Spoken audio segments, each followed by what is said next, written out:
नमस्कार। Childhood and development years की हम बात कर रहे हैं, जिसे सीडीपी भी कहते हैं। Childhood development and psychology. इसका यूनिट 3 का लेसन 3 अब हम करने जा रहे हैं। और पीछे हमने कुछ बहुत ही इम्पोर्टेंट साइकोलॉजिकल थ्योरीज जो कि हमारी डेवलपमेंट से जुड़ी हुई हैं उनको पढ़ा। चाहे वो प्याजे की मोरल डेवलपमेंट थ्योरी हो, या फिर कोहलबर्ग की हमारी मोरल डेवलपमेंट थ्योरी हो, या फिर social development theory Erik Erikson की हो। इससे के अलावा भी हमने बहुत सी डेवलपमेंट से जुड़ी हुई वीडियोस को देख लिया है, जो कि आपको चैनल पर पीछे मिल जाएंगी। तो आज की इस वीडियो में हम एक पर्टिकुलर स्पेशल वीडियो बना रहे हैं एडोलेसेंट एज को लेकर के। और इस पर्टिकुलर स्टेज को लेकर के वीडियो बनाने के पीछे मकसद एक तो ये है कि ये एक बहुत ही इम्पॉर्टेंट स्टेज हमारी डेवलपमेंट में रहती है as far as the child is concern. और इसके साथ साथ इसमें हमें इसको इसीलिए भी समझना जरूरी है क्योंकि ये competitive point of examination view से जर्नल हमारा जो हम देख सकते हैं कि अगर हम इसको समझें कि टीचिंग लर्निंग प्रोसेस में जो सबसे इम्पॉर्टेंट टीचर के लिए रहता है जानना, स्पेशली जो क्लास 6th ऑनवर्ड्स पढ़ाते हैं, या फिर स्पेशली जो है वो 10th ऑनवर्ड्स पढ़ाते हैं, तो उनके लिए ये इसी स्टेज के बच्चे जो है वो उनके पास ज़्यादातर पढ़ने के लिए जाते हैं। तो प्राइमरी स्कूल से अलावा अब, क्योंकि इससे पहले की जो स्टेजेस थी वो हमने प्राइमरी स्कूल से जुड़ी हुई ज़्यादा कंसर्न पढ़ी, लेकिन ये जो स्टेज है ये विशेष करके जो अपर प्राइमरी या सेकेंडरी और हायर सेकेंडरी जिसको हम कहते हैं, उनसे जो बच्चे जुड़े हुए होते हैं उनके व्यवहार को समझने में हमें मदद करेगी। तो इसमें हम देखेंगे meaning, characteristics, basic needs, problems जो है, और डेवलपमेंटल टास्क क्या क्या है, और रोल ऑफ पेरेंट्स क्या है, टीचर्स का रोल क्या है, providing support system with respect to adolescent age. तो आइए आगे बढ़ते हैं। और इससे पहले कि आगे बढ़ें, मैं युद्धवीर टंडन प्रेजेंट कर रहा हूं आपके सामने ये वीडियो। और एक कोट है लुइस जे कैप्लन का, जो कहता है कि adolescence is the conjugator of childhood and adulthood. यानी कि ये दोनों के बीच में एक पुल का काम करता है, जो कि हम कई बार पढ़ भी चुके हैं। तो उसी चीज को यहाँ पर इन्होंने जो है वो कोटेशन के रूप में दिया है। तो ये कोटेशन बहुत इंपॉर्टेंट है हर पॉइंट ऑफ व्यू से, तो इसको हम जो है वो याद रख सकते हैं। अब सबसे पहले हम मीनिंग ऑफ एडोलेसेंट एज की बात जब करते हैं, तो तरुण अवस्था या किशोर अवस्था की जब हम बात करते हैं, तो इसका मीनिंग है एक ऐसा ट्रांजिशनल पीरियड, एक ऐसा ट्रांजिशनल पीरियड जो चाइल्डहुड से एडल्टहुड की ओर हमें लेकर के जाता है। ये अप्रोक्सीमेटली बात करें तो 10 से 19, और स्पेसिफिकली बात करें तो 12 से लेकर के 19 तक ये स्टेज जो है वो चलती है, जो कि डिफरेंट डिफरेंट साइकोलॉजिस्ट ने डिफरेंट डिफरेंट कोट की है as per their experiences and as per their description of the adolescent age। अब देखिए, यहाँ मैं फिर से एक बार बताना चाहता हूँ कि ये जो हमारी स्टेज है ये एक पुल के रूप में काम करती है, एक कनेक्टिंग पॉइंट है। किस चीज के बीच में? दो इंपॉर्टेंट स्टेजेस के बीच में। एक चाइल्डहुड है जो अगेन दो सब स्टेजेस को कवर करती है, pre pre adult childhood and post childhood, और मिडिल चाइल्डहुड सॉरी। और दूसरा जो है वो उसके बाद आता है एडल्टहुड, जो कि 20 साल के बाद की एज है। तो इन दोनों को जो जोड़ने का काम करती है वो हमारी ये किशोर अवस्था करती है। ये किशोर अवस्था जो है इसमें रैपिड फिजिकल ग्रोथ होती है।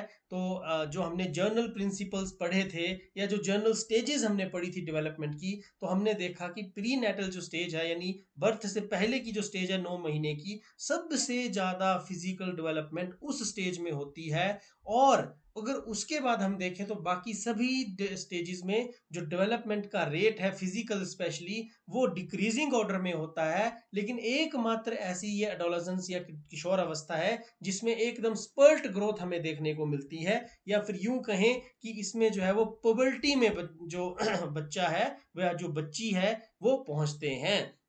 तो फिजिकल ग्रोथ इसमें बहुत ज़्यादा है। कोग्निटिव डेवलपमेंट की भी अगर हम बात करें तो इसमें उसको बहुत इंपॉर्टेंस दी गई है, क्योंकि इस स्टेज का जो बच्चा है वो बच्चा कंक्रीट ऑपरेशनल स्टेज में पहुंच जाता है। क्योंकि हमने देखा कि जीन पियाजे भी क्या कहते हैं कि सबसे पहले बच्चा सेंसरी मोटर स्टेज में होता है, उसके बाद बच्चा प्री ऑपरेशनल स्टेज में होता है, और फिर बच्चा जो है वो कंक्रीट ऑपरेशनल स्टेज, और उसके बाद जो है फाइनली, सॉरी मैंने कंक्रीट कह दिया था पहले, तो ये कंक्रीट ऑपरेशनल स्टेज के बाद की जो स्टेज है जिसको फॉर्मल ऑपरेशन स्टेज कहा जाता है, उस स्टेज का बच्चा जो है वो किशोर अवस्था में हमें देखने को मिलता है। और इस उम्र का जो बच्चा है वो सोशल चैलेंजेस को भी फील करता है, सोशली भी वो जो है वो इस समय पर आइडेंटिटी वर्सेस रोल कंफ्यूजन की स्टेज में, जो कि हमें एरिक एरिक्सन के द्वारा बताई गई थ्योरी में पढ़ने को मिला, वहां पहुंचा होता है। और की स्टेज जो है वो ये होती है आइडेंटिटी फॉर्मेशन की, और इंडिपेंडेंस को लेकर के सीख रहती है एक बच्चे में, वो इंडिपेंडेंस ग्रहण करना चाहता है। एरिक एरिक्सन को यहाँ कोट करना बड़ा एक जरूरी हो जाता है। एरिक्सन जो कि कहते हैं कि the adolescent must never be regarded as a finished product. Adolescent जो है वो स्वयं को ऐसा जताते हैं कि उनको सब कुछ आता है, they are a complete finished furnished product, but Eric Erikson बार बार ये कहते रहे हैं कि उन्हें कभी भी एक फिनिश्ड प्रोडक्ट के रूप में नहीं लेना चाहिए, क्योंकि they are the product in making. उन्हें लगता भले ही ऐसा है कि उन्हें सबसे ज्यादा आता है, वो शायद किसी की बात भी नहीं सुनते इस समय पर, अपने आप को सेल्फ को ही सबसे इंपॉर्टेंस देते हैं, बट फिर भी ये एक टीचर के लिए जानना बड़ा जरूरी है, एक पेरेंट के लिए जानना बड़ा जरूरी है कि जो ये किशोर अवस्था रहती है बच्चे की, इस अवस्था में जो बच्चा है वो एक फिनिश्ड प्रोडक्ट नहीं होता है, and it should never be regarded as a finished product. इसके बाद अब हम कुछ करेक्टरिस्टिक्स देखें, तो हमने काफ़ी बारी करेक्टरिस्टिक्स की हैं, लेकिन एक पर्टिकुलर वीडियो बनाने की ज़रूरत इसलिए है क्योंकि बीएड के सिलेबस में इसका एक स्पेसिफिक जो चैप्टर है वो हमें देखने को मिल जाता है। और इसमें देखिए बॉयज़ और गर्ल्स में अलग अलग तरह के चेंजेस हमें देखने को मिलते हैं। अगर फिजिकल चेंजेस की बात करें तो Venus has a beautiful name, तो इसी तरीके से गर्ल्स में अगर ऐसा है तो बॉयज में कैसा है, despite being red marks is a cold place. तो इस तरीके की जो एक विचार है या एक जो एक्सचेंज ऑफ थॉट्स है वो हमें डिफरेंट जेंडर्स में, गर्ल्स और बॉयज में देखने को मिल जाता है। इसी तरीके से अगर साइकोलॉजिकली बात करें तो गर्ल्स का जो थॉट है वो क्या रहता है कि Saturn is a gas giant with several rings, लेकिन बॉयज का इसमें रहता है mercury is the smallest planet. तो मतलब एक हमें यहाँ पर एक अलग तरह का जो एक उनका डाइवर्जेंट जो हमें थिंकिंग है वो देखने को मिलती है, एक जैसी थिंकिंग उनकी नहीं यहाँ पर होती है। इसमें बच्चा सर्च करता है आइडेंटिटी को और ऑटोनॉमी को, जो कि हमारा सबसे पहला पॉइंट है। दूसरा, इसमें जो बच्चा है वो इंक्रीज्ड इन्फ्लुएंस हो जाता है उसका उसके ऊपर पीयर ग्रुप्स का, यानी कि बच्चा जो है वो स्वयं को, स्वयं की जो आइडेंटिटी है, अपनी जो पहचान है वो अपने पीयर ग्रुप्स में ढूंढता है। और चार तरह की स्थितियां इसमें आ सकती हैं, जैसी कि मैसिया ने अपनी थ्योरी में बताया भी है कि या तो बच्चे को अपनी आइडेंटिटी मिल जाएगी, या फिर दूसरी स्टेज ऐसी होगी कि बच्चे को कंफ्यूजन की स्थिति रहेगी, आइडेंटिटी डिफ्यूजन जिसको उन्होंने कहा है, यानी बच्चे को आइडेंटिटी नहीं मिलेगी। इसके बाद एक और उन्होंने स्थिति बताई है जिसमें आइडेंटिटी को खोजते खोजते बच्चा इतना ज़्यादा डिप्रेस्ड हो जाता है कि कुछ समय के लिए वो इस पूरे के पूरे प्रोसेस से ब्रेक ले करके कहीं एक एक जिसको हम कह सकते हैं कि अलोन हो जाता है, कहीं आइसोलेशन में चला जाता है।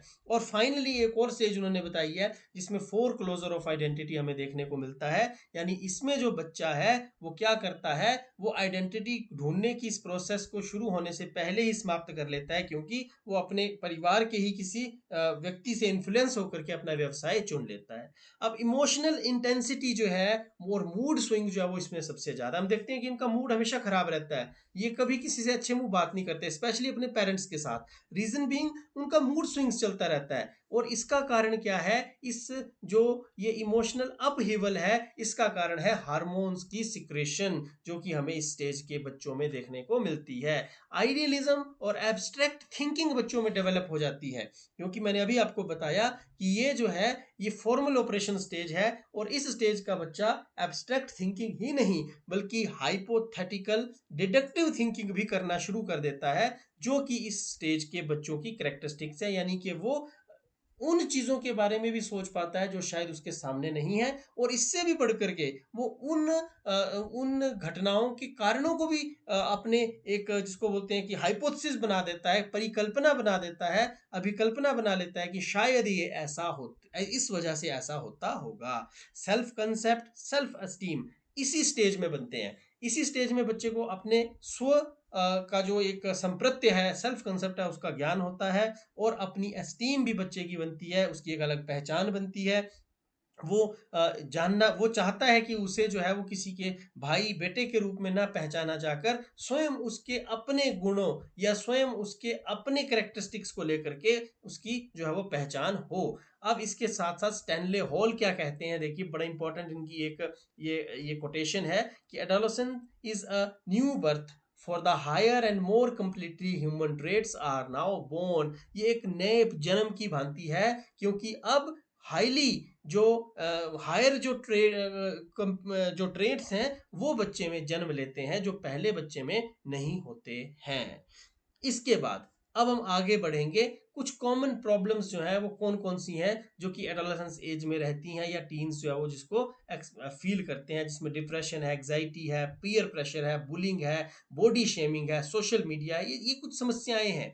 इनको हम ध्यान से सबसे पहले समझते हैं, उसके बाद हम आगे चलेंगे। देखिए डिप्रेशन है अवसाद, इसमें बच्चा छोटी छोटी चीज को लेकर के भी अवसाद में आ सकता है। हर 5 में से हम ये देखते हैं कि एक बच्चे में ये समस्या हमें देखने को मिल जाती है कि वो इन समस्याओं से जूझ रहा है। उसको किसी भी चीज़ का अवसाद हो सकता है, एंग्जायटी हो सकती है, उसको अपने जो उसकी कंपनी है उसका प्रेशराइज़ हो सकता है वो उसको किसी गलत काम के लिए प्रेशराइज़ कर रहे हों। जो उसकी फैमिली का इन्फ्लुएंस है वो उसको वहाँ से दूर जाने के लिए कह रहा है, खुद वो उसमें डिसाइड नहीं कर पा रहा है। चक्की के 2 पार्टों के बीच में पिसता हुआ नज़र हमें इसमें बच्चा आता है।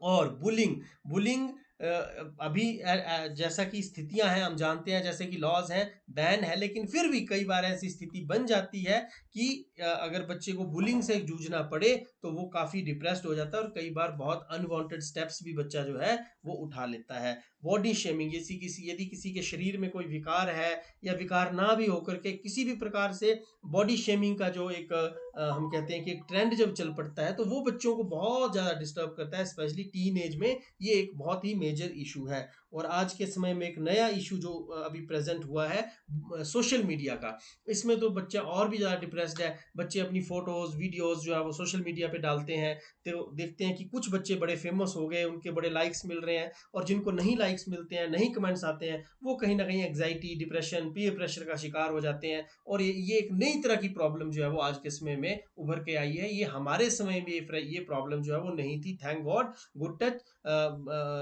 लेकिन अभी जो ये एक समस्या है ये एक बहुत ही विकराल रूप धारण कर रही है। और इसके बाद अगर हम इससे हट करके देखें तो हरिक एरिक्सन की वही बात है, आइडेंटिटी कंफ्यूजन बच्चे की रहती है, पीयर प्रेशर और रिस्की बिहेवियर्स बच्चे के हो जाते हैं, यानी वो काम भी कर देते हैं जो शायद करना मतलब थोड़ा सा रिस्की है। जैसे मान लो अगर उनके पीयर्स जो हैं वो कहीं मान लो खड्डों में या छोटे छोटे स्ट्रीम्स में जो है वो नालों में नहाने के लिए चले जाते हैं बरसात के मौसम में, और वहाँ डूब करके कई बार ऐसा देखते हैं कि मिस हैपनिंग होती है, लेकिन फिर भी वो रिस्की बिहेवियर अपने पीयर प्रेशर में जाते हैं और वहाँ पर करते हैं। कई बार स्मोकिंग, ड्रिंकिंग, इस तरह की बैड हैबिट्स में बच्चा फंस जाता है। एकेडमिक स्ट्रेस और एग्जाइटी कई बार बच्चे को परेशान करती है एडोलेसेंस स्टेज में, क्योंकि वो अलग ही चीज़ों से जूझ रहा है, उसमें हार्मोनल चेंजेस हो रहे हैं, फैमिली के साथ कोऑर्डिनेशन उसका बैठ नहीं रहा है, टीचर्स को वो मान नहीं रहा है, पीयर्स में उसको अच्छी कंपनी मिल नहीं रही है, लाइफ पार्टनर उसको मिल नहीं रहा है, आइडेंटिटी को लेकर के वो कंफ्यूज्ड है, and at the same time academic pressure जब पड़ता है तो एग्जाइटी उसके लिए स्वाभाविक हो जाती है। Emotional instability and mood swings, ये भी एक इम्पॉर्टेंट जो प्रॉब्लम है वो बच्चों को फील होती है, जिसकी मैं पीछे बात कर रहा था, इमोशनल अपहीवल्स की। इसके बाद conflicts with parents and authority figures, इसमें जो है वो बच्चा अक्सर देखा जाता है कि कन्फ्लिक्ट में रहता है। और जो अभी हमने एरिक एरिक सॉरी जो हमने एक कोहलरबर्ग की थ्योरी मोरल डेवलपमेंट की पढ़ी, उसमें भी हमने देखा कि कैसे सोशल कन्फ्लिक्ट्स जो है वो बच्चे के पास आते हैं, और बच्चे जो है वो सोशल रीजनिंग करते हैं, और उस सोशल रीजनिंग के तहत राइट और रॉन्ग का डिसीजन करते हैं, और फिर जा कर के जो है वो अपने मोरालिटी का डिसीजन करते हैं। तो बच्चा जो है वो कौन सी स्टेज में है, प्री एडोलेसेंस यानी प्री कन्वेंशनल में है, कन्वेंशनल यानी एडोलेसेंस में है, या पोस्ट कन्वेंशनल और पोस्ट एडोलेसेंस में है, इस पर निर्भर करता है कि बच्चा मोरालिटी के किस स्तर पर है। और इस स्तर के जो बच्चे हैं वो आम तौर पर जो है वो क्या करते हैं, वो रूल्स को फॉलो करने की कोशिश करते हैं, और रूल्स को फॉलो करने के चक्कर में ही कई बार इतने ज़्यादा सीरियस हो जाते हैं कि उस वजह से भी उनके ऊपर एग्जाइटी और प्रेशर और ये डिप्रेशन जैसी चीज़ें हमें देखने को मिल जाती हैं। बॉडी इमेज का इशू है, जिसकी मैं अभी बॉडी शेमिंग में बात कर ही चुका। एक्सेसिव एनर्जी होती है इसमें, इस एज में इतनी एनर्जी होती है बच्चों में कि यदि उस एनर्जी का सही डायरेक्शन में चैनलाइजेशन ना किया जाए, ये हम देखेंगे कि इसको सब्लिमेशन एक टर्म दी जाती है, जो डिफेंस मैकेनिज्म है। इसको जब हम साइको सोशल, साइको सेक्सुअल या साइको एनालिटिकल थ्योरीज को जब हम पढ़ेंगे, जो फ्रायड द्वारा दी गई है, तो उसमें हम जानेंगे कि क्या सब्लिमेशन है। तो ये एक्सेसिव एनर्जी का मतलब ये है कि किसी बच्चे में यदि कोई अतिरिक्त ऊर्जा है तो उसका कहीं और जगह पर प्रयोग किया जाए, और वो सकारात्मक होना चाहिए। सेक्सुअल मिसअंडरस्टैंडिंग्स बहुत ज़्यादा होती हैं इस उम्र के बच्चों में। अपने शरीर में होने वाले सेक्सुअल चेंजेस को लेकर के एक क्यूरियोसिटी और मिसअंडरस्टैंडिंग बनी रहती है। उन्हें लगा रहता है कि पता नहीं मेरे साथ क्या हो रहा है, क्या परिवर्तन मेरे शरीर में आ रहे हैं, और इस स्टेप में सही जानकारी ना होने के चक्कर में कई बार बच्चे गलत स्टेप्स उठा लेते हैं, जिसका उनको बहुत बड़ा सेक्सुअल एक हम कह सकते हैं कि डिसऑर्डर्स पैदा हो जाते हैं, सेक्सुअली अनहेल्दी वो हो जाते हैं, सेक्सुअल डिजीजेज उनको कई बार जो है वो घर उनको जो ग्रैब कर लेती हैं। तो यहाँ पर रोल आता है टीचर्स का, एजुकेशन सिस्टम का, करिकुलम का, को करिकुलर एक्टिविटीज का, गाइडेंस का, काउंसलिंग का, और कहीं ना कहीं उनके पेरेंट्स का, पीयर्स का, हर किसी का, कि वो एक दूसरे की सपोर्ट करें और इस तरीके की वैल्यूएबल इंफॉर्मेशन उन तक पास ऑन करें। एक्सेसिव डे ड्रीमिंग इसमें होती है। डे ड्रीमिंग भी एक तरीके का डिफेंस मैकेनिज्म है। ये अगेन हम पढ़ेंगे जब हम बात कर रहे होंगे फ्रायड की उस थ्योरी की, जो बहुत बहुत बहुत ज़्यादा फेमस थ्योरी है, और एक जिसको हम कह सकते हैं कि मोस्ट क्रिटिसाइज्ड थ्योरी भी है। But again, despite being most criticised theory, it is the most acceptable theory as well as far as the personality और the development of personality is concern. तो ये जो डे ड्रीमिंग है, जिसको कि fantasy का नाम वहां पर दिया गया है, फ्रायड की थ्योरी में, जो फ्रायड जो है वो डिफेंस मैकेनिज्म की बात करते हैं, तो ये भी एक जो है वो बड़ा कॉमन हमें देखने को मिलता है इनमें करेक्टरिस्टिक्स। और इसके बाद डेविड एल्काइन क्या कहते हैं कि adolescent think more about themselves than others, they see themselves in roles that they think others assign them. तो ये एक कोटेशन है यहाँ पर जो कि मैंने डाली है। अब है डेवलपमेंटल टास्क कौन कौन से रहते हैं इस स्टेज में। बड़ी इंपॉर्टेंट स्टेज है, इसमें फिजिकल, सोशल, इमोशनल, कॉग्निटिव, इसके साथ साथ जो है वो आपके सेक्सुअल, इसके साथ साथ जो है वो आपके फिजियोलॉजिकल, हर तरह के डेवलपमेंटल टास्क जो हैं वो इसमें चलते हैं। जैसे सबसे पहले अगर हम देखें तो अचीव करनी है इमोशनल इंडिपेंडेंस अपने पेरेंट्स से। इससे पहले क्या है, बच्चा अटैच्ड है। जैसे अभी मैं अगर बात करूं, एट प्रेजेंट मेरा बच्चा 2.5 वर्ष का है, तो वो अपनी मदर के साथ, मेरे साथ, अपनी दादा दादी जी के साथ, अपने छोटी दीदी के साथ, अपनी चाची के साथ, चाचा के साथ इमोशनली अटैच है। वो जरा सा भी उसको कुछ बोलते हैं तो उसको बहुत बुरा लगता है। He is emotionally dependent on us. लेकिन धीरे धीरे धीरे धीरे धीरे धीरे ये जो ग्राफ एज का आगे बढ़ेगा और एडोलेसेंट में जब बच्चा पहुंचेगा, तो वो अपने आप को इंडिपेंडेंट करना चाहेगा, अपने आप को स्वतंत्र करना चाहेगा। किससे? इमोशनल डिपेंडेंस से, जो कि उसकी हमारे ऊपर है। इसके साथ साथ forming mature relationships with pair, मतलब जिसको बोलते हैं ना कि पक्के दोस्त, वो ऐसे रिलेशनशिप्स बनाएगा जो बिल्कुल मैच्योर होंगे, समझ पर आधारित होंगे, अंडरस्टैंडिंग पर आधारित होंगे। ऐसे ही नहीं कि हर किसी को अपना दोस्त बना लिया। तो ये चीज़ें इसमें आती हैं। फिर प्रिपेयरिंग फॉर अ करियर और अ वोकेशन, इसी स्टेज में बच्चा अपने करियर को लेकर के, अपने वोकेशन को लेकर, अपने फ्यूचर को लेकर के डिसीजन करता है। अगर ये डिसीजन सही बैठ जाए तो शायद आगे उसको बहुत लाभ होता है, नहीं बैठे तो उसमें फिर उसको दिक्कत भी देखने को मिलती है, सामना करना पड़ता है। एज के बाद अगर हम बात करें तो developing personal values and ethics. देखिए, इस स्टेज का जो बच्चा है वो पनिशमेंट और ओबेडियंस से तो चलेगा नहीं, वो इंडिविजुअलिज्म से नहीं चलेगा, वो म्यूचुअल जिसको हम कहते हैं कि एक्सचेंज से नहीं चलेगा। इसके बाद अगर हम बात करें, जो इस स्टेज का बच्चा है वो सोशल लॉज को मानता है। यहाँ उसकी नैतिकता की अथॉरिटी सोशल होती है। यहाँ उसकी नैतिकता की जो अथॉरिटी है वो कहीं ना कहीं समाज से जुड़ी हुई होती है। तो वो क्या करता है, वैल्यूज और एथिक्स को फॉलो करता है। लेकिन कहीं ना कहीं इसी स्टेज में जो बच्चा है वो ऐसे गुण भी, ऐसे करेक्टरिस्टिक्स भी दर्शाता है जो पोस्ट एडोलेसेंस एज के होते हैं, स्टेज के होते हैं, जिसमें लोग या जो सब्जेक्ट है वो पर्सनल वैल्यूज बनाते हैं, वो यूनिवर्सल एथिकल वैल्यूज की बात करते हैं, वो सोशल कॉन्ट्रैक्ट और इंडिविजुअल राइट्स की बात करते हैं। तो ये चीज़ें बहुत ज़रूरी हैं कि हमें ये भी समझना है कि ज़रूरी नहीं कि बच्चा एडोलेसेंस में पोस्ट एडोलेसेंस के फीचर्स को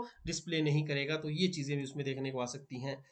इसके साथ साथ वो एस्टेब्लिश करता है क्लियर सेंस ऑफ आइडेंटिटी, मतलब कि उसका प्रयास रहता है कि वो आइडेंटिटी का जो ये क्राइसिस है इससे उबर सके, इससे अपने आप को दूर कर पाए, और वो प्रिपेयर करना चाहता है अपने आप को मैरिज के लिए, क्योंकि उसको पता है कि अब उसकी किशोरावस्था धीरे धीरे ख़त्म हो रही है और उसको एक लाइफ पार्टनर ढूंढना है। उसको जो है वो एरिक एरिक्सन की इंटीमेसी वर्सेस आइसोलेशन की स्टेज में जस्ट प्रवेश करने वाला वो होता है। तो ये सब चीज़ें जो है वो इसमें चलती हैं। वो उसको अचीव करनी है सोशली डिज़ायरेबल बिहेवियर, उसको समझना है कि मैंने अपने आप को ऐसा बनाना है जैसा समाज मुझे बनता हुआ देखना चाहता है। तो ये चीज़ें हैं, ये सब कुछ करना है। एना फ्रेंड क्या कहती हैं कि every adolescence is an experiment of nature. उसके साथ प्रकृति जो है वो क्या कर रही होती है, एक्सपेरिमेंट कर रही होती है। बहुत ही बिल्कुल जिसको बोलते हैं सटीक कोटेशन जो है वो हमें ये देखने को लगती है।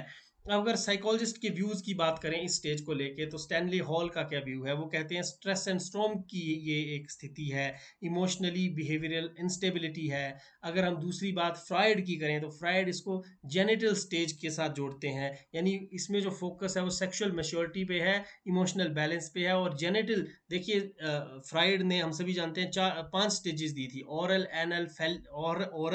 एनल फैलिक लेटेंसी और जेनिटल। तो अगर ये जेनिटल स्टेज है तो हमें मालूम है कि इस स्टेज का जो बच्चा है वो ऑपोजिट सेक्स के प्रति अट्रैक्ट होता है और उनके साथ रिलेशंस बनाने की कोशिश जो है वो करता है। इसी के साथ अगर हम एरिक एरिक्सन की बात करें तो वो इसे क्राइसिस ऑफ आइडेंटिटी मानते हैं और रोल कंफ्यूजन मानते हैं, तो सेल्फ इमेज के साथ इसको वो जोड़ते हैं। अगर जीन प्याजे की बात करें तो एब्स्ट्रैक्ट थिंकिंग की वो बात करते हैं, हाइपोथेटिकल थिंकिंग की वो बात करते हैं, डिडक्टिव रीजनिंग की वो बात करते हैं, लॉजिकल रीजनिंग की वो बात करते हैं। तो यहाँ पर बच्चे के वो एक ऐसे कॉग्निटिव स्टेज की बात करते हैं जिसमें बच्चा स्वयं अपने नॉलेज को कंस्ट्रक्ट कर रहा होता है और अपनी सेंसेस के माध्यम से जो है वो वर्ल्ड को एक्सप्लोर कर रहा होता है। लॉरेंस कोहलबर्ग क्या कहते हैं अपनी मोरल स्टेज की डेवलपमेंट में, कि इसमें बच्चा जो है वो क्वेश्चन करना शुरू कर देता है सोशल नॉर्म्स को। वो कहता है कि समाज का कोई नियम यदि किसी व्यक्ति को जो है वो हानि पहुंचा रहा है तो उसको बदला जा सकता है और उसे बदला जाना चाहिए, क्योंकि नियम व्यक्ति के भले के लिए बनाए गए हैं, ना कि उनको हरास करने के लिए। इसके अलावा अगर हम आगे चलें, वाइगोत्स्की की बात करें, तो वाइगोत्स्की इस स्टेज को लेकर के कहते हैं कि एम्फेसाइज किया जाता है इसमें सोशल कॉन्टेक्स्ट को, और लर्निंग एनहांस होती है पीयर और एडल्ट से। वो तो यही कहते हैं कि सोशल इंटरेक्शन से ही तो लर्निंग होती है। वो कहते हैं जो मोर नॉलेजेबल अदर है वही तो बच्चे को जोन ऑफ प्रॉक्सिमल डेवलपमेंट पर with the help of scaffolding लेकर के जाएंगे। तो यहाँ पर हमें समझने की ज़रूरत है कि हर एक जो साइकोलॉजिस्ट है उसके व्यूज़ कहीं ना कहीं एडोलेसेंस स्टेज को लेकर के हमें बहुत कुछ सोचने को मजबूर करते हैं। एल्बर्ट बेंडूरा जी क्या कहते हैं, वो कहते हैं कि उन्होंने बोबो डोल एक्सपेरिमेंट किया था, बेंडूरा का बड़ा फेमस एक्सपेरिमेंट था। उन्होंने कहा कि ऑब्जर्वेशन से बच्चा सीखता है, रोल मॉडल से बच्चा सीखता है, और इससे उसकी एडोलेसेंस बिहेवियर जो है वो इम्पैक्ट होती है, उससे इन्फ्लुएंस होती है। अगर हम बात करें जेम्स मैरिसिया की, तो वो क्या कहते हैं, उन्होंने 4 स्टेजेस ऑफ आइडेंटिटी स्टेटस दिए हैं, एक्सप्लेन किए, मैंने आपको बताया। एक में जिसमें आइडेंटिटी मिल जाती है, दूसरे में नहीं मिलती है, कन्फ्यूजन है, तीसरे में मिलने ना मिलने के कारण वो एक ब्रेक ले लेता है, और चौथे में ढूंढने से पहले ही वो फोर क्लोजर हो जाता है आइडेंटिटी का, यानी कि उसको जरूरत ही नहीं रहती है। और इसमें मैस्लो बहुत ही इंपॉर्टेंट एक साइकोलॉजिस्ट हैं जिन्होंने हायरार्की ऑफ नीड नामक एक थ्योरी जो है वो दी है। वो क्या कहते हैं कि जो साइकोलॉजिकल और इमोशनल नीड्स हैं वो एडोलेसेंट स्टेज में जो है वो बच्चे ने अचीव करनी होती हैं, क्योंकि फिजियोलॉजिकल नीड्स जो है वो पहले ही अचीव कर चुका होता है। अब ये एक टेबल है जो कि मैंने इनकी कंपैरिजन को लेकर के बनाया है, आप इसका स्क्रीनशॉट ले सकते हैं और इसको अच्छे से अपने हिसाब से जो है वो अपने उसमें स्टडी कर सकते हैं। अब रोल ऑफ पेरेंट्स की अगर हम बात करें एडोलेसेंट स्टेज में, तो देखिए ये प्रोवाइड करवाते हैं emotional support and understanding, encourage करते हैं open communication and active listening, set clear expectations and consistent boundaries. ये रोल मॉडल होते हैं पॉजिटिव बिहेवियर के, और प्रमोट करते हैं रिस्पॉन्सिबल डिसीजन मेकिंग। कहने का अभिप्राय ये है कि कहते हैं ना कि जिसका बाप जिंदा है उसका आप जिंदा है। ठीक है, अगर किसी के माता पिता जिंदा हैं, किसी की माँ है, तो मतलब उसके सिर पर पेड़ की छां है। अक्सर कहा जाता है माँ बाप जिसके साथ हैं उसे शायद ही कोई दिक्कत आए, लेकिन फिर भी एडोलसेंट स्टेज ऐसी है कि इसमें दिक्कतें आती हैं। हम सब भी इससे गुजरे हैं, हम सब ने इसको फील किया है। अगर इस एज में आप इस वीडियो को देख पा रहे हैं तो ऑब्वियसली आप या तो बीएड कर रहे हैं, एमएड कर रहे हैं, किसी टीचिंग एग्जाम की तैयारी कर रहे हैं, या तो आप पेरेंट हैं, या तो आप टीचर हैं, या तो आप एडुकेटर हैं या प्रैक्टिशनर हैं, या आप एडुकेशनिस्ट हैं। आप जो भी हैं, आप इस स्टेज से गुजर चुके हैं। ऐसा नहीं हो सकता कि कोई किशोर अवस्था का व्यक्ति इस वीडियो को देख रहा होगा, देख भी रहा होगा तो कहीं ना कहीं वो at the verge of this stage होगा, वो स्टेज को बिल्कुल क्लोज करने की स्थिति में होगा। तो अगर ऐसा है तो आप जानते हैं कि हमारे माँ बाप ने किस तरीके से हमें इमोशनल सपोर्ट दी है, कैसे उन्होंने कम्युनिकेशन हमारे साथ एनकरेज किया, ओपन कम्युनिकेशन, कैसे उन्होंने हमें एक्टिव लिसनिंग सिखाई, उन्होंने हमारे लिए एक बाउंड्री फिट करके रखी थी कि बच्चों ये आप कर सकते हैं, ये आप नहीं करेंगे, अगर ऐसा आपने किया तो मैं ये करूंगा, वो किया तो मैं वो। तो कहीं ना कहीं सारी चीज़ें नेगेटिव पॉजिटिव रीइंफोर्समेंट पनिशमेंट की भी इस स्टेज में जो है वो एक एक मात्रा में उन्होंने हमारे ऊपर चेक रखा, बैलेंस रखा। तो ये सारी चीज़ें पेरेंट्स के एंड पे रहती हैं। अब अगर टीचर्स की बात करें तो हम सब टीचर्स से पढ़े, हमें पता है कि कैसे टीचर्स ने हमारे हमारे इस क्रूशल पीरियड में हमें डेवलपमेंट में हेल्प किया है। तो सिमिलरली हमें भी करना है, एक सपोर्टिव और रिस्पेक्टफुल क्लासरूम एनवायरनमेंट तैयार करना है, रिकॉग्नाइज करना है इंडिविजुअल डिफरेंसेस को और नीड्स को, और उनको कैटर करना है उनके अनुसार जो है वो हम बहुत सी पेडागोगिकल जो स्ट्रेटजीज हैं वो अप्लाई कर सकते हैं। हम क्रिटिकल थिंकिंग को एनकरेज कर सकते हैं, सेल्फ एक्सप्रेशन को एनकरेज कर सकते हैं,